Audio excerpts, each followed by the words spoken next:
The Shadow of Fu Manchu. Based on the stories by Sax Rohner.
While exploring the underground passages of Fu Manchu's deserted laboratories, Smith and Petrie discover a lagoon in one of the lower caves and are amazed to find a large submarine which is about to submerge.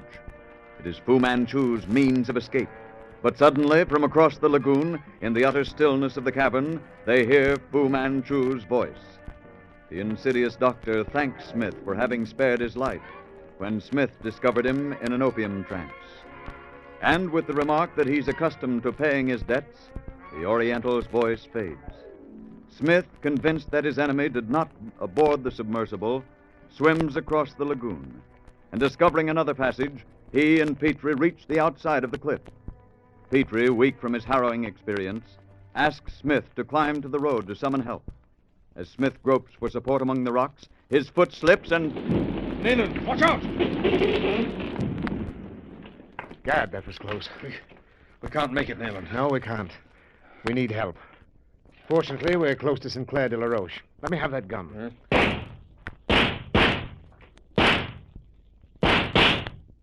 Perhaps Weymouth will hear the shots and investigate. I should think it would have been impossible for Fu Manchu to climb up here, Nayland. Well, there may be another way up. I can't help feeling that he used the same passage we did. Of course, it's possible he might have had someone helping him reach the road. Oh, that's Weymouth. Now we'll find out if anyone has been caught on the road. Is anybody down there? Get some rope, Weymouth. We're trapped on this ledge. Super! It's Smith and Petrie. Get a rope from the car. Yes, Inspector. Here, fetch a rope. Hurry, we'll go, Captain. We'll have you up here in no time, Smith. Thank heaven you're alive, man. We're just about giving you up.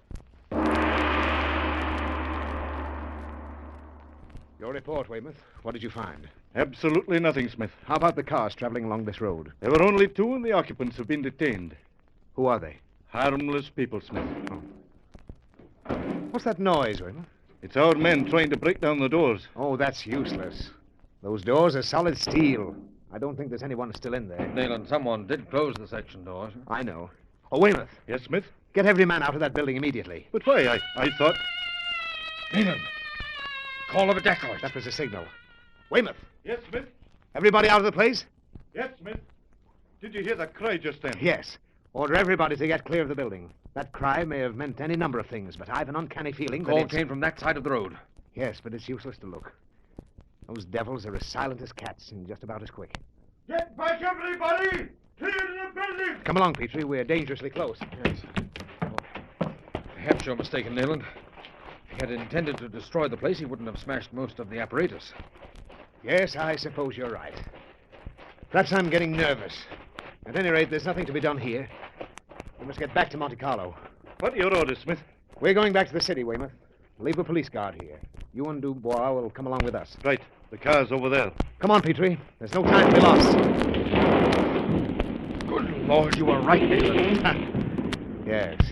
You see, I know him so well. And in the years I've spent trying to eliminate that fiend, I've learned that it's wise to heed any premonition I might have.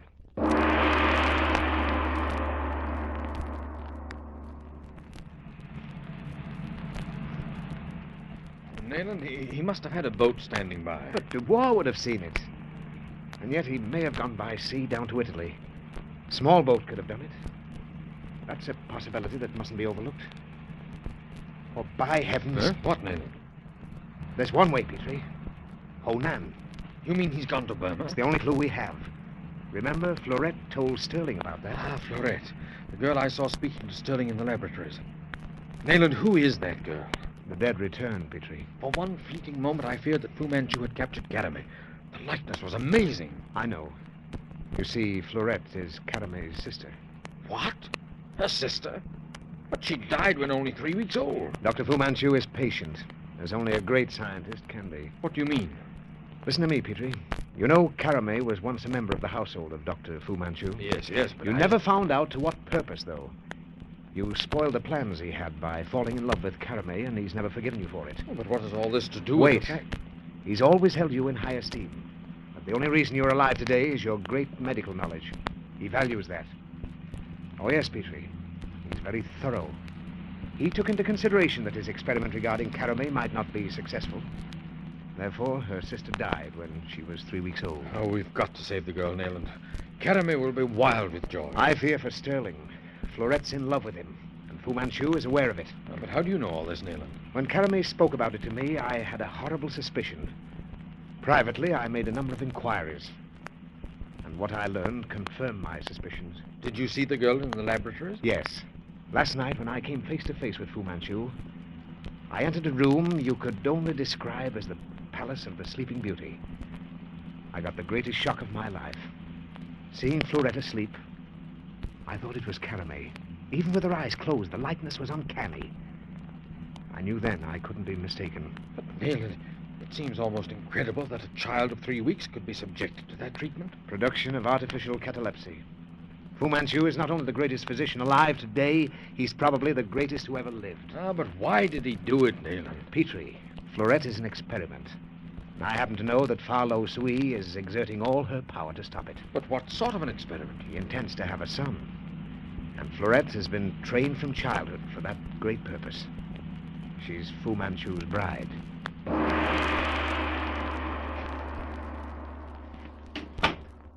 Hello, Petrie. You wired the formula for 654 to London? Yes, Nayland. Good. That's the end of the Purple Shadow. It is. I've wired Cairo. Oh, yes? Karame left Cairo yesterday, Nayland. She should have arrived before this. Well, buck up, old man. I know how you feel about it. But frankly, I don't think there's any cause for worry. I hope you're right. What are your plans? I've sent Weymouth to arrange an interview with Monsieur Chamrous, Who's he? the prefet of the police department. Hello? Speaking. Yes, Weymouth. Did you find him? Oh, good. I'll be there immediately. Come along, Petrie. I haven't abandoned hope yet. Here is the complete list, Mr. Smith. You will see that the only private vessel of any tonnage which has cleared a neighboring port during the last 12 hours is this one. Mm-hmm. M.Y. Lola of Buenos Aires, 4,000 tons. Owned by Santos de Cunha. Santos da Cunha? Where have I heard that name? Why, Smith, I looked through the records of Sinclair de la Roche, and a man by that name used to be the owner of the place. You're sure of that, Weymouth? Positive. That is correct, gentlemen. Mari Bey purchased the property from Senor de Cunha. There's hope yet, Petrie. But I've been blind. How long has the Lola been lying in Monaco, Monsieur Chamrous? Nearly a week, I believe. And she left? Soon after dawn, Mr. Smith, as I see in this report. You see, Petrie, the Lola must be traced without delay. Please give instructions for messages to be sent to all ships in the neighborhood, notifying positions of the motor yacht when sighted. I can do this. And next, is there a French or British warship in port anywhere along the coast? There is a French destroyer in the harbor of Monaco. Please notify our commander to be ready to leave the moment I get on board. I'm sorry, Mr. Smith. I cannot do that. What do you mean you can't? I have no such powers.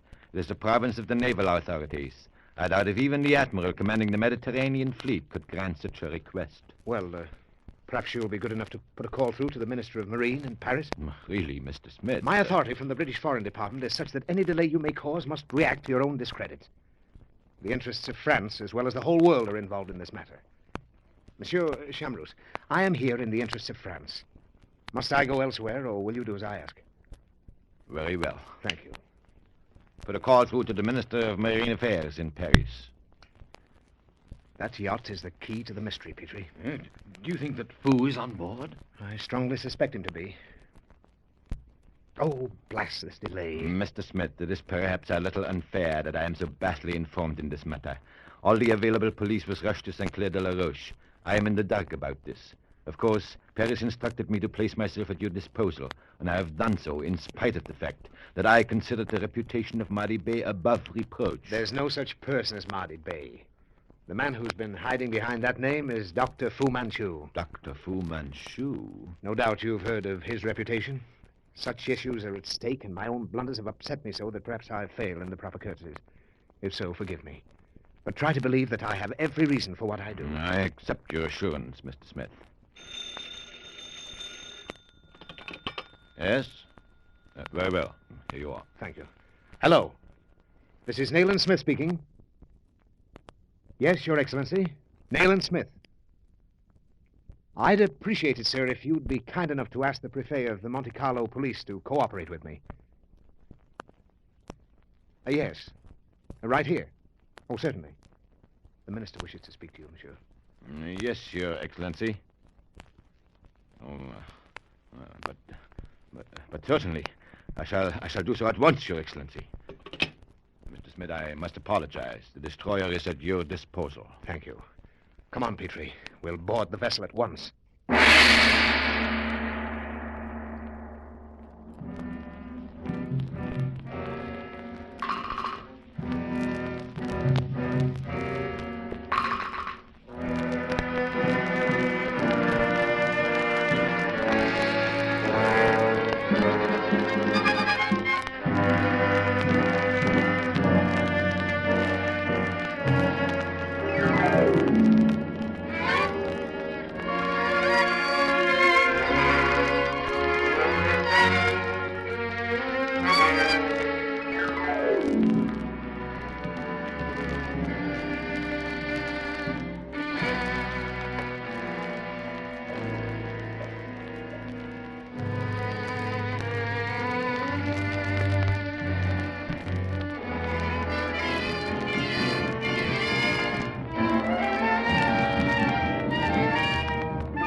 The Shadow of Fu Manchu.